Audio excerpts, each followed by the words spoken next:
Hi guys, Arthur here from Homeowner DIY.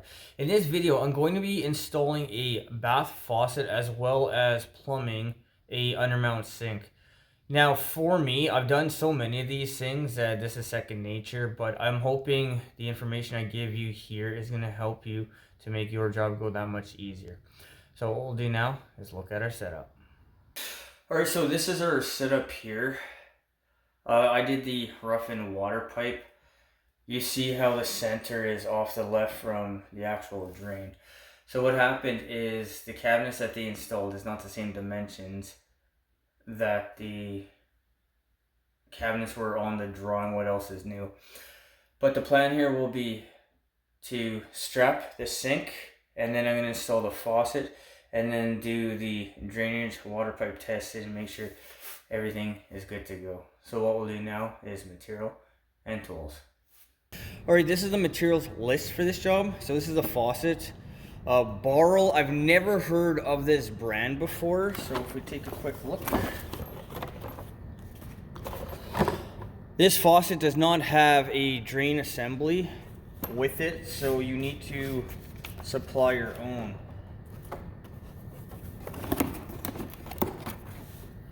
So this is the drain I'm going to use. Plumber's putty, an 1.5" union trap, number 8 by 1 inch screws, 1.25" by 1.5" slip adapter, 1/2 inch steel strap, ABS glue, a couple 45s. I don't know if I'm going to need one or if I'm going to need two, and then on the far right, ABS pipe. Guys, this is the material I believe I need on this job, so what we'll do now is a tools list. Or this is the tools list for this job. So I have my finishing kit. I will need channel lock pliers, Crescent wrench, open end, box end wrench. We'll see if I need anything else. Hacksaw, container for water. My cordless kit, I probably only need the impact. My pouch, so hand tools, tin snips level. In the back right, LED worklight and an extension cord. This is the tools list for this job, so let's get started.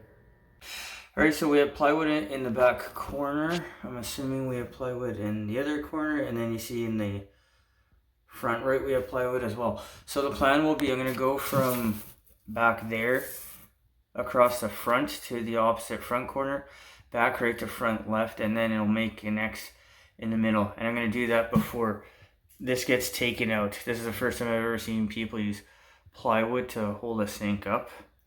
Not that I have an issue with it, but it's something that I've never seen before. So what I'm going to do is I'm going to strap one side up, and then we'll strap the other side up together. So it's strapped in the back, and then it's strapped in the front. Now I'm using 1 inch screws, so to have a quarter of the screw sticking out is fine. You want to be able to tighten up both sides until the strap is nice and tight. So if you give this a little tug, you notice that it's nice and tight. So what I'm going to do is I'm going to show you my method for doing this. And this is coming from a guy that's done thousands of undermount sinks. Alright, with the first screw, generally what I'll do is I'll go halfway in with the length of the screw. So it's a 1 inch screw. The plywood looks like 3/4, but don't go in all the way because you'll be able to tighten both screws back and forth to get the proper tightness that you want. If you screw in the screw all the way, then you have no more play on that side.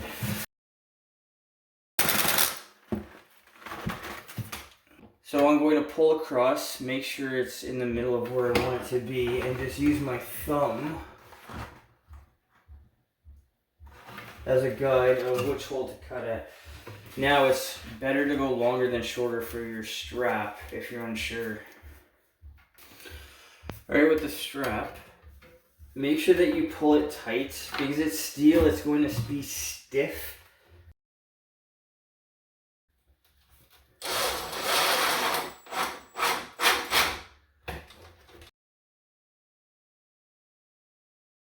Alright, with the one side initially tighten on, what I'm going to do is go back to the right side.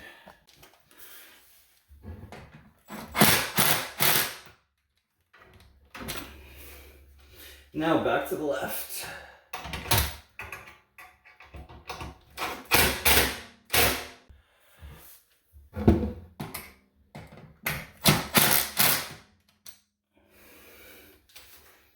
Alright, give both straps a tug.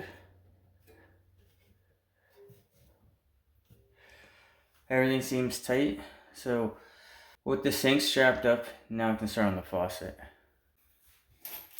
Alright, so this is our faucet. This is the clip. It has rubber underneath. There's an O-ring underneath the bottom of the faucet, so the faucet can be put in.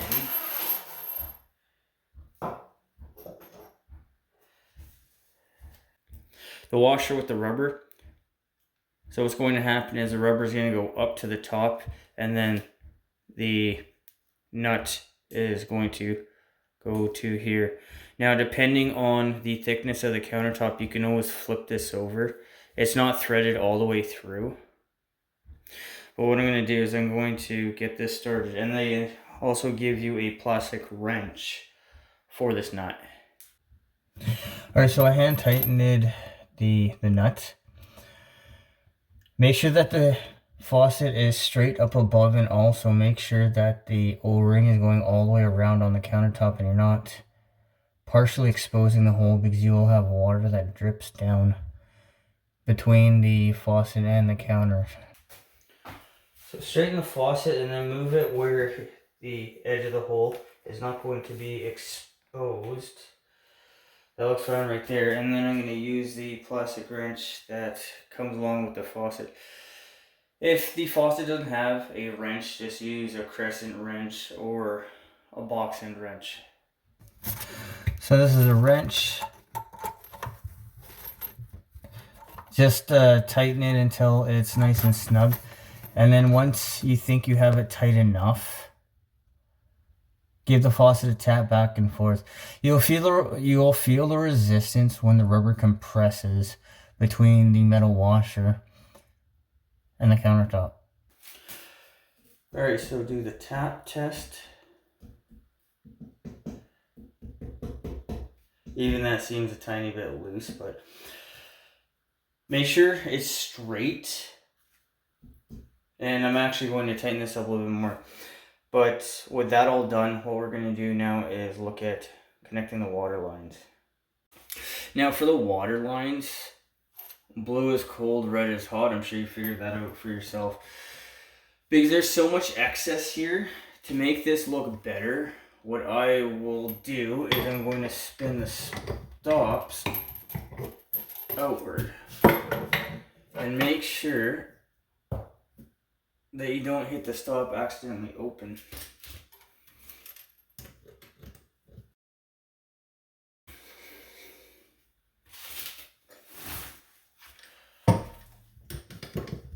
So with a Crescent wrench and then a 5/8 wrench, tighten down both supply lines until they are tight. For the supply lines, just tighten them down until they stop. You'll feel the resistance when the rubber washer compresses. So for the supply lines, make sure that they're not kinked, they're not twisted, because if they are, first of all, it's not going to look very nice. But even worse, you can either have a loud faucet or low flow. So with the water lines done, what I'm going to do now is do the drain assembly and the drainage. Alright, this is the drain. I didn't know that they actually had one here. I thought I'd have to supply one. So this is a Riobel. There's the model number for this drain. Now this one is metal, so I'll be able to use pipe compound on the thread. So that's what it looks like. This is a pop-up style. So you hit it like that and then it'll open. So this one has a rubber gasket, which means putty is not needed for this one. With the pop-up drain assembly, The brass nuts needs to be taken off. So this has a nut, it has a washer, and then it has a cone shape gasket. Now this doesn't have a symbol or anything on top, so it doesn't matter which way you orientate it. If you have a symbol, either go with the very top or the very bottom so it looks better. Make sure that there's no debris where the rubber is going to go. Drop that in like that. And then also make sure it's centered. Because this drain, this popper drain is metal, I'm going to use pipe compound. Since the other one was plastic, I was just going to use putty on the threads because I've heard that pipe compound, which is this stuff here, and plastic don't get along very well. So the idea of the pipe compound is just if any water runs down the threads, it'll get stopped by the compound and not cause a weeping leak. This is the cone washer. The tapered side goes upward.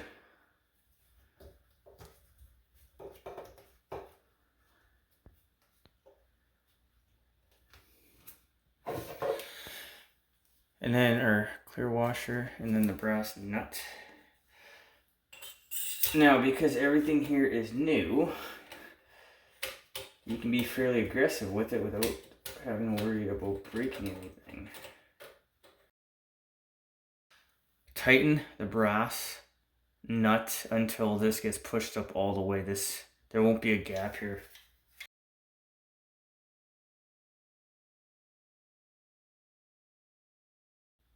Alright, with that all done, the tail piece here has threads, as you can see. Now, a lot of people will put Teflon tape on these threads. I've always just used pipe compound. I've never had a problem. It's entirely up to you what you want to do. I think pipe compound just looks better once you wipe it. So we have that there.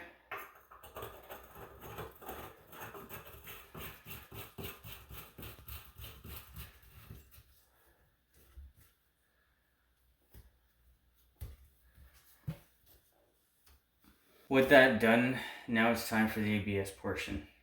Alright, the first thing to look at is the trap. It will fit rather nicely. So 1.25" by 1.5" slip adapter. Now my preference is to split the difference here. So this thing looks like it's about 4 inches long. So I'll leave 2 inches at the top here, just so it looks symmetrical. With the trap arm here, all I'm going to do is hold the trap roughly where the trap arm is. And then I'm going to take a measurement.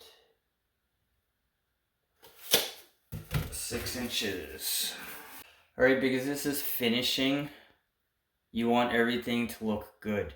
Whether people are going to see it or not, it shouldn't change anything. But be careful to make sure that you don't make a mess. Make everything look nice and appealing.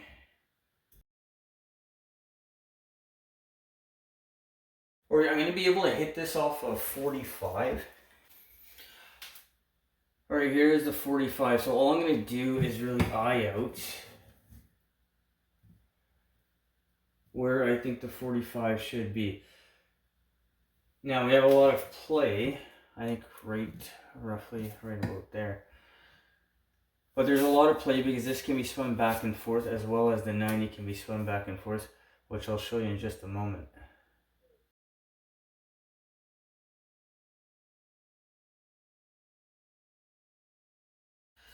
So when you glue on your 45, make sure that you have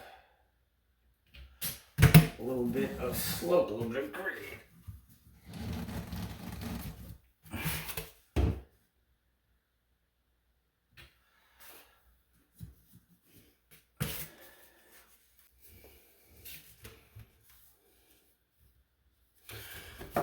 Alright, so the bottom of the trap can be glued on.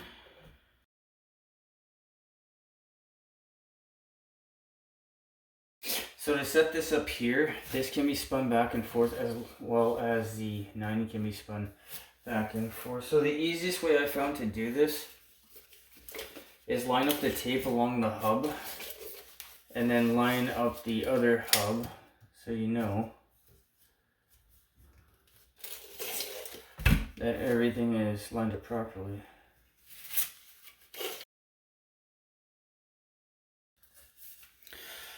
So for this glue joint here, be sparing with the glue. You don't want it going down the seat because it's a union trap and you can destroy the seat. I have talked about this in another video, guys. Check out the card so you don't make a rookie mistake.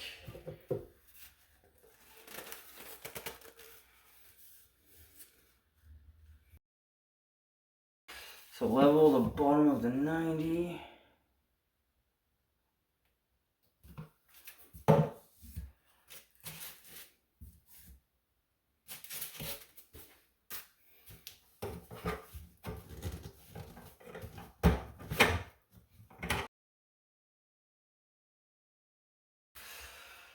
And then you can also set the grade on the very end.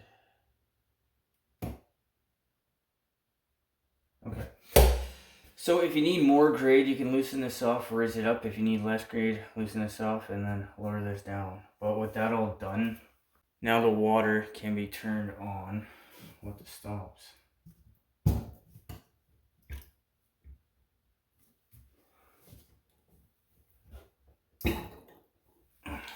Alright, now it's time to test. Okay, because the water pipe is PEX and I just redid this, there's no need to take off the aerator. If everything is old, I would recommend take off the aerator here, so if there's any debris, you won't have it clogging up your aerator. But now it's time to test. So first of all, alright, so I'm going to block the drain, and then I'm going to let it fill all the way up to the very top. There is a container underneath in case there's anything leaking, but make sure that you test using a full volume of water for the sink.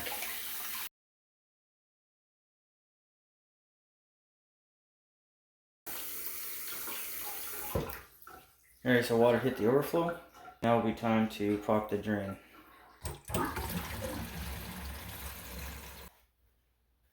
Alright, so feel around, make sure nothing is leaking.